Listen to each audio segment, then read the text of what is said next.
Mikey, the holidays are coming up, and just generally family gatherings are coming up. Absolutely. So we got to talk about some games that you can play with pretty much everyone. I'm not talking to these people.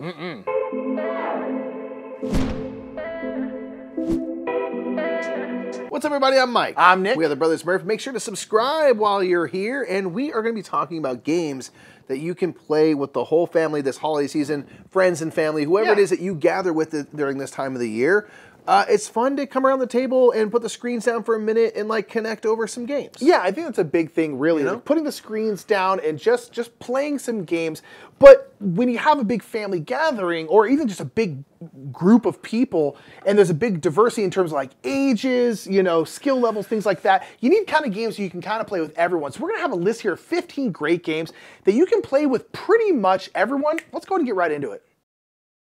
So they're kind of broken up into somewhat groups, and the first one here is like really group games that you can play with a really wide range of ages, all sorts of stuff. The first one we're going to talk about is Micro Macro Crime City, and we're going to mostly talk about the Full House version, because Micro Macro Crime City, you're always solving murders, which actually is kind of grisly for kids. Yeah, it's not like gruesome at all. No, it's not kind at all. Where's Waldo world where you're trying to find the information and kind of trace the story back from its conclusion to see what happened. With Micro Macro Crime City Full House, you can tailor what you choose and stuff for depending on the age level of the people playing the game. What's up, y'all? Micro Macro Nick here. I'm just going to let y'all know that you should probably subscribe if you haven't already, because this game is all about killers, and if you don't subscribe, they might find you, and that would be bad. So definitely smash that subscribe button. Micro Macro Nick out. But either way, it's a really fun game where there's that kind of familiarity with like a Where's Waldo type world where there's images and people about the city moving all over the place. But as you start to look at maybe a certain character that you're interested in for the story or the crime you're trying to solve, you'll actually see that this game not only shows like a whole cityscape, but it shows a cityscape through time. So you'll see characters, the same character appear multiple times, and they are doing different acts because they are kind of going through their day. So that's what's really fun, is if you see them over here, you're like, why were they by the hot dog stand? What was going on? There's also a briefcase on the floor at this point. Well, let me see, can we trace back to where they were before? And you see that they were like holding up some old lady or whatever, because again, it's a wholesome game. And that's a really fun thing of like, seeing the story unfold over time all in that same image is just like really clever and really fun. And there's a familiarity because we're used to seeing those kind of, we grew up with those like Where's Waldo type books where it has all sorts of imagery. So now you get to play with that instead of just look at it. I think it's super cool. Yeah, and this is, you could argue this is more of an activity than a game, but it's like, it's great because it's a really big map. And you can just like put it down on a table, even like it to the wall, put it up to a wall, and then just have everyone play together. Because it's like, oh, this person here, where did they come from? So you have to look around and find, oh, they just came from the grocery store. Okay, and then you have to track them from there to this. It's really, really cool. And again, you can play it with kids. But kids, find this thing, find this little person somewhere. And it's just, it's really, really good. You can really play it with everyone. It's an absolute blast. Love Micro Macro Crime City. And again, the Full House version has like some symbols, but like, hey, this one, you might want to play with super young kids. You can kind of choose the ones a little bit choosy, better. And so they're not always like about murder, basically. And so that's Micro Macro Crime City. Absolutely. So next up on this list of kind of like play with everyone is a game called JustOne. Yeah, because super casual, buddy. Super casual clue-giving game where you're going to have one player who is basically going to try to guess the clue. Everyone else knows the clue, and you're going to write a word on this little dry erase board that you think will kind of point people, you know, to that clue, this answer, right? Yeah. The only problem is if if two or more players write the same clue, you actually have to erase that clue, and you don't get to choose a new one. So you're trying to think outside the box a little bit. You're trying to think of like, what's not the obvious answer here? What can I say that's a little bit off the beaten path, but still points to the right answer? Yeah. And then you inevitably have everyone doing that, and then no one chooses, like, for soccer, like, ball. Or net or kick or something. Something obvious, because everyone's trying to be like really obscure and stuff, which is really fun, but it's just so easy to kind of hop into and out of. And just play for fun, and who cares about what the score is. And there's technically not like a player limit. I think it's like an 8-player game technically, but you could do this with like a piece of paper. Absolutely. You know, it's like you can expand it however you want. You could add just more and more people, just give dry erase boards from other games or whatever. It's like you can play this, and again, it's like, and you can play this with kids, you know, even really, really young kids. Just make sure to be choosing maybe have someone with them that's choosing a word that they know. You know, I've done that where I play with like 6 years. My friend Nate and Cindy, like we played their kids who were younger, and so we just made sure that it was a word that they knew, and then we just went. It was really, really fun. I think it's a great. Everyone's on the same team. It's just silly that kind of like, oh no, we both chose the same thing. Darn! It's just always is a really good time. Absolutely. These kind of word association games are just great. And let's talk about another word association game, just because it's kind of ties into. This is Green Team Wins. Absolutely. So Green Team Wins is a super fun game where, kind of opposite to JustOne, you are now trying to mind meld with other players. Yes. You are going to be given a prompt. It might either be like a multiple choice answer, a this or that, or a fill in the blank. And you want to have the most popular answer. You want to be, with the people's agreement on whatever the correct answer is. And if you do manage to select the most popular answer, you join the green team. And the green team wins. Green team scores points. If you're not on the green team, you're on the orange team. Orange team does not score points ever. So you are trying to get on and then stay on the green team. And it just creates really fun discourse. Because you might have one that created a fight that I'll never get over is those blank mustard. And I was like, yellow mustard. All mustard of all varieties is yellow. Yeah. It's always in the yellow scale. And everybody put honey mustard. And I'm like, peasants. What is wrong with you? I was like, it's yellow. And like some people were saying, like, yeah, but because it's yellow by default, you don't think about that. So I was thinking of a specific type of mustard, and I disagree, and I was on the orange team, and I was outcast, and I feel a lot of shame about that. And I know that they were wrong, but I didn't choose the popular answer. That's what's so fun, is like you're not trying to choose the thing that you honestly think it is. You are choosing the thing you think other people are going to choose.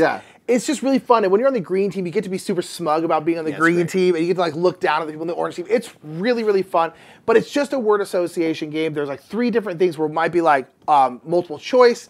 It might be like fill in the blank. It might be this or that. The this or that's are really interesting and weird though. Where it's just like it's super weird. And some of the questions are really, really weird. Like who would win in a fight? Of serial cartoon characters, like toucans. It was like really weird questions, but it's super fun. And it's perfect for a group. I mean, it really, really is perfect for a group. So that's Green Team Wins. We're gonna get into a roll and write that you can play with really anyone. This is Criss Cross. It's super simple. Reiner Knizia designed, takes maybe 10 minutes total to learn and play. And it's super simple. You have a 5x5 grid, and you're going to roll these 2 d6s that each side has a different symbol. So it might be like an X or 3 little lines or a circle or a triangle, stuff like that. And whatever pairings of symbols you get, you have to add those somewhere in your grid, and they have to be adjacent to each other. Now, what you're trying to do is you want to create rows and columns that have a bunch or as many as possible of the same type of symbol. The more, the better.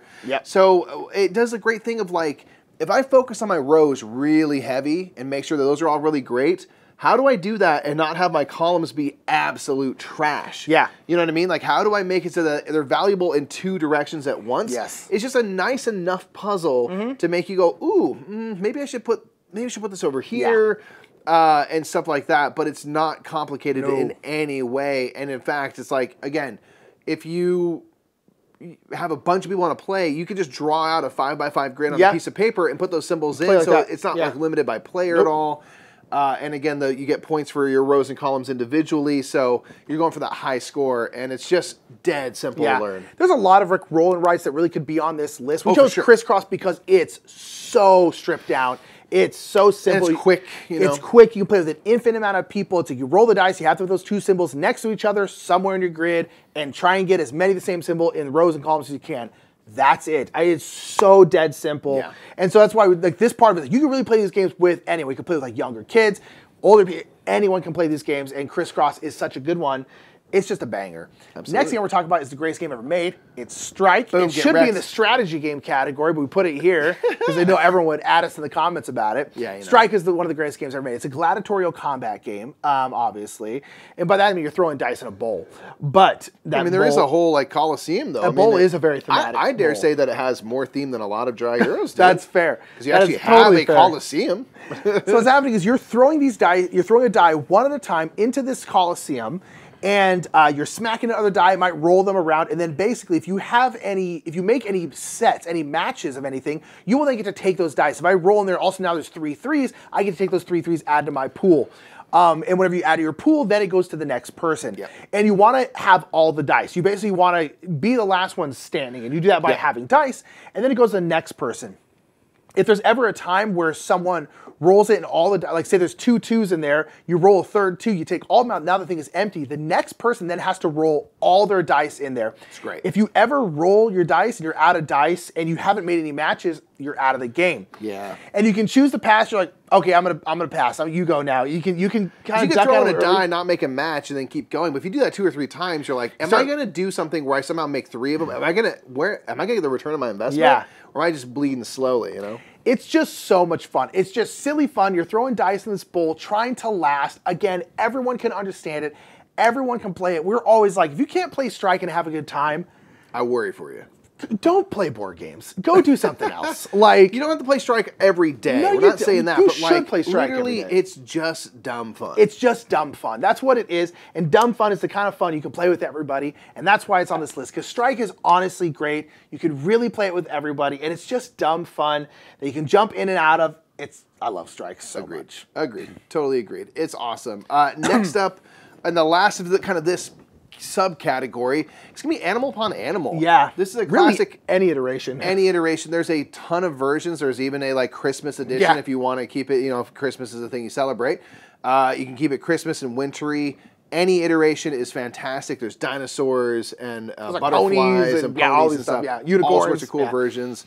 But it's ultimately just a stacking game. It's a simple stacking game. So it's obviously aimed at kids, which is really cool. But it's fun as adults to stack. What I try to do when I play it and I'm playing against kids, I just try to go for riskier stacking. Yes, totally. Because like, well, I probably have an advantage if I'm just going to play it safe and simple. So I try to make crazy stacks with Christmas trees going upside down and stuff. And you have to ultimately roll a die, which tells you what you must add, or you know, take a piece from a player. And you're trying to be the first one to get rid of all of your pieces, your player pieces. And if anything falls off, you have to collect those pieces, and it kind of sets you back. So it's just a simple premise. It's fun. The pieces are so fantastic. Haba, of course, is like known for making wood toys. That was what they did before they did board games. And so the pieces are just really, really solid. Animal Upon Animal has just high appeal in general. And again, there's every version you could think of, really. So find one that the kids in your world are interested in, and like they're probably going to be stoked on it. And on top of that, you can also just put this out, and they're kind of just toys. Absolutely. They're also just like little block they can just play with blocks. the animals and stuff. So it's like, you can kind of just leave it out. You can play the game, but then just also leave it out for the kids to play with, and then you can come back and play the game again. Agreed. You can really do a lot with Animal Upon Animal. It's just great. And again, old, young, doesn't matter. It's going to be a good time. It's going to be awesome. So the next little subcategory we put in here because we really could add so many of these games. This is going to be like just push your luck games. Yeah. These games might have a little bit more strategy than some of the other ones, but just like push your luck games go over well with a lot of different people. Absolutely. And this is a game where you're pushing your luck. You're trying to see how far you can go. First one we're going to talk about is a new game called Chicken. Chicken! Yeah, it's a dead simple game where you are rolling these dice, and you're hoping to get as many chickens as you can. Those are positive points for you. And if you roll eggs and things, you get to bring more chickens into the world. And there's also foxes and stuff. If you ever roll 3 foxes, you lose that turn and kind of don't get to advance and stuff. So the chicken element comes in where the higher level dice get better in terms of like rolling more chickens, but they also have a lot more foxes on them. So you have a higher chance of busting, boom and bust, right? Yeah. But you can choose to be a chicken on your turn and basically take all the higher level dice and put them away and just kind of start over where it's a little low and slow. You're not going to probably get as many points, but it's not as dangerous. And if you don't do that, then you just keep the ball rolling, and then the next player gets all these dice, but again, higher risk. So you're deciding like, man, I'm kind of behind. When do you duck out? I need to take some points here. I'm going to put these dice away, or I'm going to roll this. I think you get 2 rolls of the dice to try to get as many chickens as you can. And it's just like really fun and silly and simple. And the dice are just really cool. They just like have a nice feel to them. It comes like a little tube and everything. So it's really, really simple. If you got the Kickstarter edition from Keymaster, there's like a little bit more stuff with a little mini expansion. It gives more to chew on if you want to go like a little more gamery with it. Or the version we have is just super simple. It's just like roll those dice. Yeah. It's on like a little like a burlap mat that you're kind of rolling dice onto. It's great. Yeah, it's great. Chicken's great. Push your luck games are great. The next one we're talking about is a classic called Can't Stop. Oh, yeah. And the whole point of Can't Stop is you can't stop rolling. You got to keep on. We don't have to keep on going. When do you choose to stop? I will always keep going.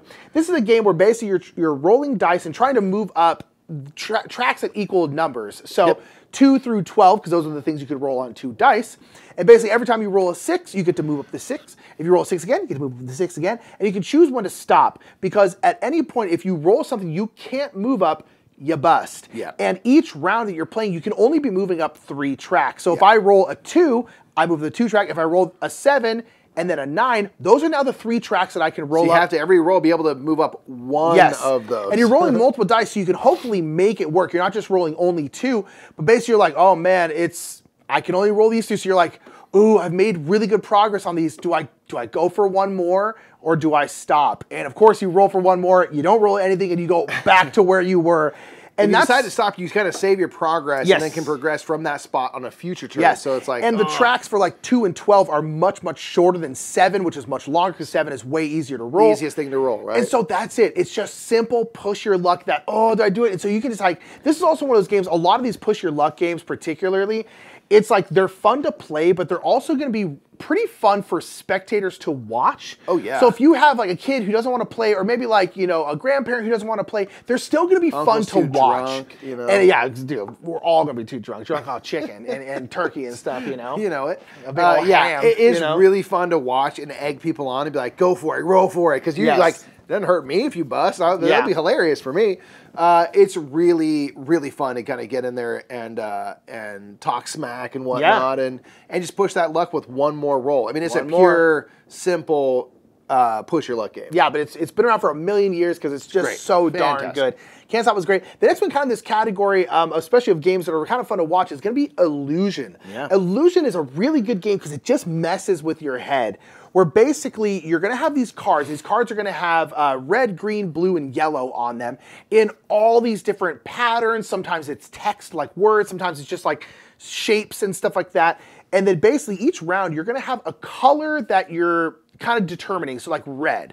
And then you put out a card, and then you have to put out another card, and you have to say, does this card have more red showing than the card before it? Now keep in mind, it's red that you can actually see. Yes. Not red that's behind Not red that's other stuff. implied. Because again, if you have like a big old circle, and this is a big green circle, and then there's like this much of a red circle showing, in your brain, you're like, oh, that red circle is this big. But only this much of the red circle is showing, so it's actually a lot less than you think.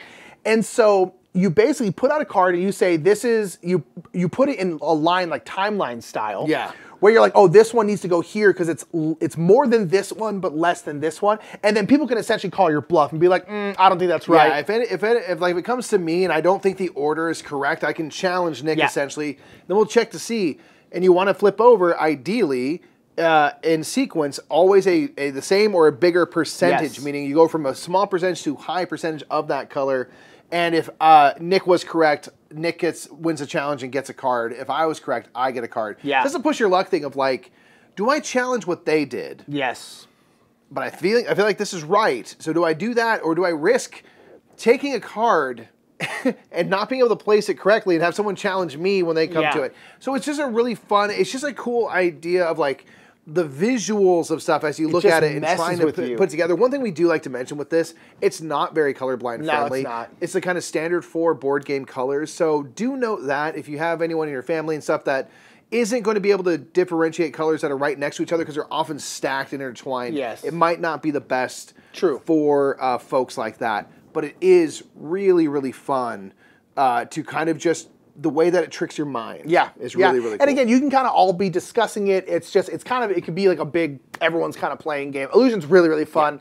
It's really, really great. So those are kind of like push your luck games that are like really fun to like spectate particularly. But now we're kind of getting into some more games that are like more strategy games. They're not like big games, obviously. You're not playing like a 2-hour game. Yeah. But these are going to be still light games, probably gateway-ish games, but have a little bit more going on. So let's go ahead and get right into it. First one we're talking about is High Society. Absolutely. Classic Reiner Knizia auctioning game where you are just making bids on whatever current item is out. It's going to be some sort of fancery. So it might be like a bit of like perfume or jewelry or going to take in some dressage. You're trying to live a very fanciful life. You're trying to be really frivolous with your cash and stuff and show that, like, you know, the money is nothing to you. Money is nothing to you. So you want to spend this money and get these things, and that's your status in the game. Yes. However, you have cards that have different values of francs on them. You cannot make change and stuff. So there's a bit of hand management element to it where if you put together 2 cards to make a bid of 17,000 or whatever it is, you don't ever get those cards back if you win the bid. And so you don't want to be too limited on that front with like flexibility of the cards. Yeah. And also, you of course want to spend your money frivolously. You want to spend as much of it as you can. But if you spend more than everybody else, you are knocked out of the game. At the end, you cannot score at all. Nope. So you want to be the next second most poor and fancy person around to ultimately win the game. And that really is the crux of the game. Because if it was just bidding, the game would be fine, but like that's what makes it. It's like you need to get the most points, but not have spent the most money. Yeah, and that is so tough. And this game just brings out giggles. It's like super fancy and French. Super like, oh, I'm gonna get to the dressage, and it's just like it's just really fun to play. It plays to 5 players. It's super simple. You just get the giggles, and then there's again a little bit. There's some strategy there that you don't think about when you start playing. You're like, oh man, okay. Is this worth that? Mike just dropped a 20 franc on a 20,000 franc. Do I do 25? That seems like a lot for this. That's not worth that many points. And there's also these faux pas things will be negative points. So you're trying to not get those. It's so much fun. It just causes giggles, but there's definitely some strategy there to it. And it's just a good time. It's ultimately just a handful of cards, too, so it doesn't take up a ton of space or anything, which is nice. If you want something a little more chaotic than that, let's talk about Kites. Kites is awesome. It's really, really fun. It is a real-time cooperative game where you're essentially just trying to play out all the cards in the deck. Yep. Seems easy, except for these cards are different colors of kites, like yellow, purple, orange, things like that. And you have all these sand timers that equal those colors. So like there's a red one, an orange one, a purple one, a yellow one, that kind of stuff like that. And they have different amounts of sand in them, so they are different timers. Yes. And basically every time you play, like say a red card, you will then flip over the red timer, which is great because then you have more time, presumably, unless you just immediately flipped it back over. Right.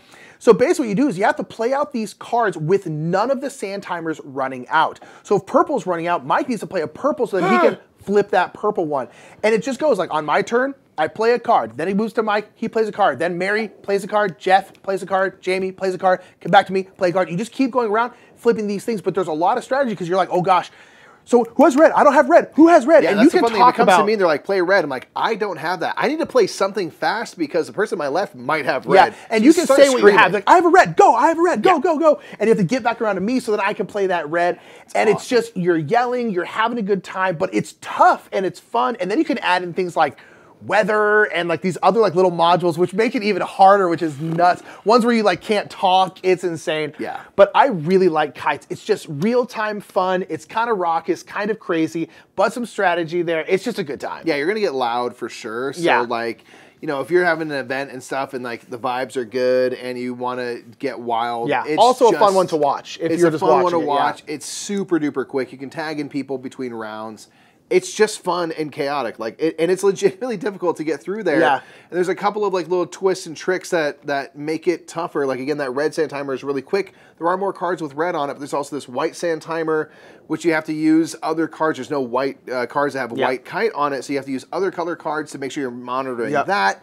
It always comes down to a photo finish of either, and usually for us losing. But we get close every time. Kites is just so fun. Yeah. All right, let's head back to Fancy Town. We're talking about Dinosaur Tea Party. We often talk about this game in this capacity of like, you can kind of play it with everyone. It's definitely geared towards like younger kids, but it's definitely really, really fun with adults. This is essentially like Gamers Guess Who. Yep. Where now instead of like just people, you have dinosaurs, and all those dinosaurs have traits, like one's wearing a hat, one's drinking tea, one's eating cake, that kind of stuff. Awesome. And everyone is assigned a dinosaur, and then you're asking people like Mike, are your teeth showing today? And then Mike has to answer yes or no, and he has to answer truthfully for the most part. We'll talk about that in a second. But basically, you're trying to find people out, and then if you get found out, the person who guessed correctly gets a sugar cube. You're trying to get to 3 sugar cubes to win. But then Mike isn't out. He just gets a new dinosaur randomly, and then we just keep on going. That's what I love about it. Is like you're not eliminated from the game. You'll just become a new dinosaur, and you can keep right on playing. So it's great because this game does a few quality of life things. Like if I have my character card, it shows right at the bottom and on the display in the middle as well. It shows that like kind of what you can ask. What traits each character has. Yes. So you're never going to be guessing like, well, maybe that's teeth. It's like, no, it'll tell you if it has teeth or not showing. So you can kind of you know, narrowed down a little more easily that way. You have your little card, so you can look at this. You don't have to stare at the middle of the board and stare at your character, and has all that information on it as well. But this game is so fun to play with people, even, you know, all adults, because there's these quirks that you can put into the game, where 3 of the dinosaurs, whether or not anyone has those dinosaurs, and we won't know, 3 of the dinosaurs are going to have a special thing that they do. One of them will always say no, regardless if it's a true answer or not. They will say no to whatever you ask. One of them will always switch from yes to no and back to yes and back to no. And one of them will always lie. They will simply say yes if it's no. They will simply say no if it's yes. They will always lie. And so the paranoia that comes from that, where you're like, you said no twice in a row. Are you the dinosaur with that quirk? It could just be that I've been wrong twice in a row. But it gives that level of like, your head. You know, like, I don't like it. And as you kind of narrow down the, like, yes, this person has a hat and stuff, you can, again, get to that answer similar to, like, a Guess Who. So it's just got a lot of appeal. It's just really fun art. It's really well done. With some of those quality of life things, it makes it ever more easy to play. And a little bit of ways to ramp it up for people maybe who played Guess Who as a kid and still want to play it now. It's like those quirks make it still really fun and interesting now, especially to be like, you know, highfalutin, you know, British folks and stuff like that. It's great. It's good times. Next one we'll talk about is going to be point salad. We really like point salad because of just how easy it is. It's just super, super easy. You're going to be gathering different vegetables like peppers and tomatoes and stuff like that. And then you're also going to be getting scoring cards, which will then give you points or lose you points for having certain things. Like this one gives you 1 point per carrot, 3 points for every bell pepper you have. And on your turn, you can either choose 2 cards that are in a row, or you can choose one of the scoring cards. That's it, basically. And honestly, that's pretty much the entire game. And you're just drafting these cards, getting these cards, trying to basically make the best scoring tableau you possibly can. Because you want to get cards that are like, oh, this card gives me 1 point for every carrot, and this card gives me 1 point for, or 3 points for every set of tomatoes and carrots. Okay, so then I have a bunch of carrots. Ooh, I don't want to get that card because that's negative points for tomatoes, but I want tomatoes for this card. And so it's really, really simple, really, really easy. It's just, and it just flows. Yeah, I totally agree. I think it's just so easy. I like the simple thing of every scoring card can work with every vegetable you have. You don't have to be like, these tomatoes are for this scoring card and these ones are for that. It's like, no, they all work for everything, so you don't have to worry about that. Yeah, and either take 2 cards or take a scoring card. And like, how do you find like synergistic combos and things? There's a lot of stuff, like real strategy stuff to do with trying to like pay attention to what you get, but it's just very simple in terms of like the turn structure. Yeah. And it goes by really quick. Point salad is just super duper fun. Plays up to 6 players. Yeah. It's very quick, maybe 15 minutes. And it's just got like a good look to it, good style for sure. Yeah, good look, good style. It's just a good time. It's just a good time. Next one is going to be Mountain Goats. There's actually a lot of games by All Play in this kind of small box, and there's probably a decent amount of them that you can choose for. So we're going to choose Mountain Goats, where you are mountain goats trying to climb up different mountains that are attached to different values that are on a die. Yeah, absolutely. So a little bit can't stop-ish in that way, where when you roll a certain value, you can move your goat up that, and certain tracks or parts of the mountain are higher to get to. But what's really fun is like once you get to the top, if you're at the top, you can keep rolling, and if you keep rolling that, you'll start taking these tokens and start scoring points. So people are going to try to get to the top as well and knock you off, and then take the top and then start scoring their points and stuff. So I love that it's not just about getting to the top of the track, but you will ultimately probably get to the top and knock back down a few times, and you're trying to like stay on top, and like while you're up there, just hopefully keep rolling and keep hitting, rolling it, to get as many points as possible. I really love that element. It's got a really great look. A lot of these games have this really colorful, beautiful art. Yeah, and it's just, and again, it's kind of can't stop in that way, but it's just like it's just easy. You're rolling dice, you're moving up this thing, but there's strategy in terms of like where you want to go up. Do you knock someone down? How well can you stay up here? And this has got a great look. Comes in a little box. Break it out with anyone, play it with anyone. Mountain Goats is great. It's fantastic. We got one more, Nick. We got one more, Mike. We got one more. This game is one that we've really been enjoying lately. It is a little bit more going on than some of the other ones we've talked about, but this is Dorf Romantic, the board game. Yes. So this is a tile-laying game where you are trying to create groups of like farms and forests, and then make connected railways and rivers to complete tasks. So a task might say, I need 4 tiles connected that all show forest on it. And if you get that, then you get to collect that task, the points for that task, and you get a new task. And you're trying to do that because the more tasks you get and complete, the kind of longer you can stay in the game, because the other types of tiles that don't have tasks on them are also the timer. If that stack ever runs out, game over, and you tally up your score. Yeah. The reason we like this is like it's pretty simple in that it's good to match landscape types, but you don't have to. The exception is rivers have to, you know, make sense and not dead end, and railways can't dead end. Yeah. But everything else is just, you can place it matching or non. It doesn't matter. It might not be the best thing for your task if you have something. But anyone can jump in and out with this game because on your turn, you just flip over a tile and add it to the thing. So in theory, you can take a turn, go take a break, and come back. It doesn't matter, especially because it's cooperative. Yeah. We can all talk about what's going on, and sort of what happens is you typically flip over a tile and then all talk about where we think it should go. So we found this one to be very easy and casual to hop into. It's a little more chill and quiet, but there is some legitimate strategy you can employ with kind of how you build up your tableau so that ideally when a task comes out for like 5 farm, you have a spot to put it, which makes 5 farm immediately complete. So there's that great satisfaction of like planning ahead if you care to think about it, but it's just really easy to kind of do. It's just casual and nice. It's just great. You can hop in and out, like we said. You can come halfway through the game. You could literally just probably watch the game for a couple turns, and you learn the rules to the game. Like, all right, cool, I'll do this one. It's like very simple. It's just you can sit there and watch and kind of play casually. It's really, really good. It looks nice. It's accessible.